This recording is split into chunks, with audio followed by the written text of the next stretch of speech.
السلام عليكم ورحمة الله وبركاته بسم الله والحمد لله والصلاة والسلام على أتمان الأكملان المتلازمان وعلى آله وصحبه أجمعين أما بعد দর্শক এই মুহূর্তে যারা সম্পৃক্ত আছেন দেখছেন আমাদেরকে আপনাদের সকলকে অনেক অনেক প্রীতি এবং মোবারকবাদ জানাচ্ছি। বরকতপূর্ণ মাস জিলহজের বরকতপূর্ণ সময়ে আমরা আল্লাহ পাকের তাকবীর, তাহমিদ এবং তাহলিলের মধ্য দিয়ে সময় কাটানোর চেষ্টা করব ইনশাআল্লাহ।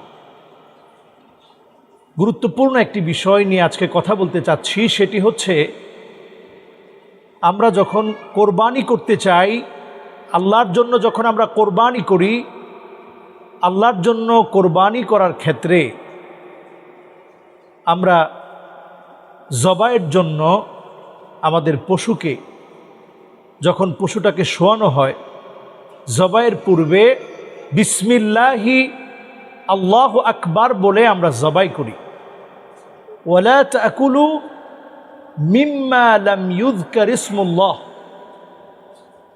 আল্লাহ পাকের নাম ব্যতীত যদি কোনো পশুকে জবাই করা হয় তাহলে এই পশুর গোশত খাওয়া যাবে না।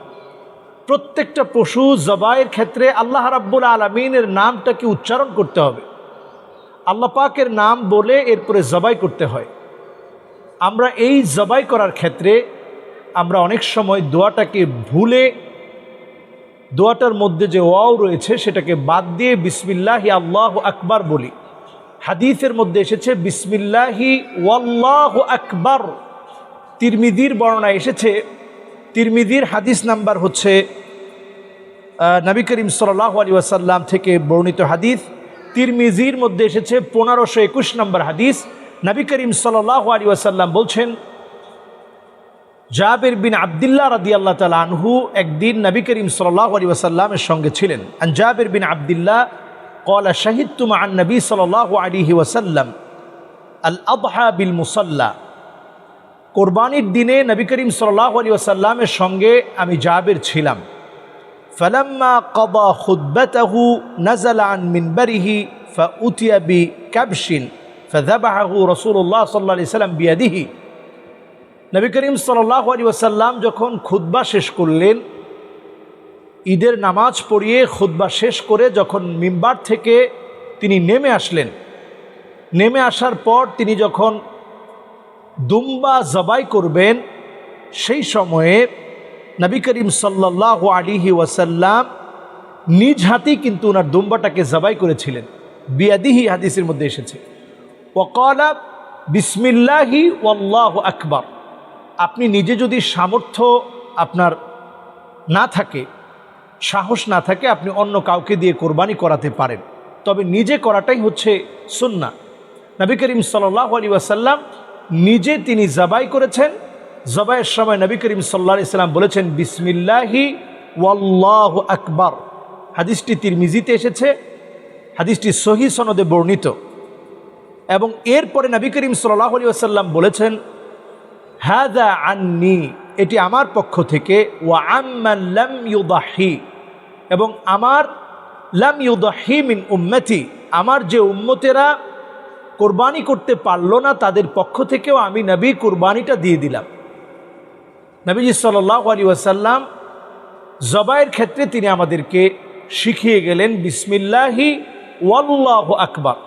আজ থেকে যারা আমরা ভিডিওটা শুনলাম, আমরা বিসমিল্লাহি আল্লাহু আকবার না বলে বিসমিল্লাহি ওয়াল্লাহু আকবার বলবো।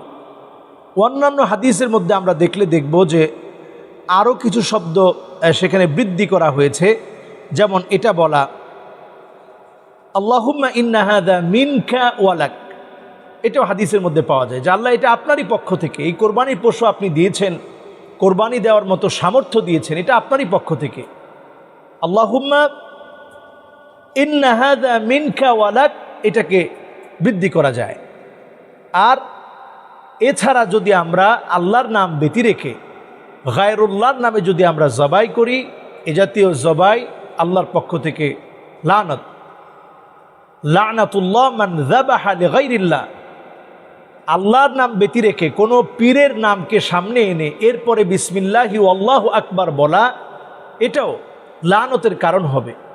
এ জাতীয় কোনো জবাইকৃত পশুর গোশত খাওয়া মুসলমানের জন্য বৈধ হবে না। আমরা এই ছোট্ট আলোচনা থেকে আজকে স্পষ্ট করতে চাই যে আমরা দোয়াটা পড়ার ক্ষেত্রে সতর্ক হব, বিসমিল্লাহি আল্লাহু আকবার বলবো। কুল্লু আমরিন আও কালামিন যিবালিন লা ইফতাহু বিযিকরিল্লাহ ফাহুয়া আবতার। প্রত্যেকটা কাজ সেটা অবাঞ্ছিত হবে, বরকত শূন্য হবে, ল্যাচ কাটা হবে যদি কথার শুরুতে বিসমিল্লাহ না বলা হয়, কাজের শুরুতে বিসমিল্লাহ না বলা হয়। সুতরাং ফুকাহায়ে কেরাম বিসমিল্লাহ বলাটাকে আবশ্যক বলেছেন। বিসমিল্লাহ বলাটা হচ্ছে ফরজ। এই ফরজটা আমাদের অবশ্যই আমল করতে হবে। এরপরই রাসূলুল্লাহ সাল্লাল্লাহু আলাইহি সাল্লাম পশু কোরবানির ক্ষেত্রে শিখিয়ে দিলেন বিসমিল্লাহি আল্লাহু আকবার বলা। সুতরাং আমরা বিসমিল্লাহ বলে আল্লাহর নামে জবাই করে আমরা ফরজটাকে অবশ্যই আদায় করব। রসুলের শিখানো সুন্নাহ মেনে বিসমিল্লাহি আল্লাহু আকবার আমরা বলার চেষ্টা করব। আল্লাহ আমাদের সকলকে মানার, বোঝার, আমল করার তৌফিক আল্লাহ দান করুন। আসসালামু আলাইকুম ওয়া রাহমাতুল্লাহি ওয়া বারাকাতুহু।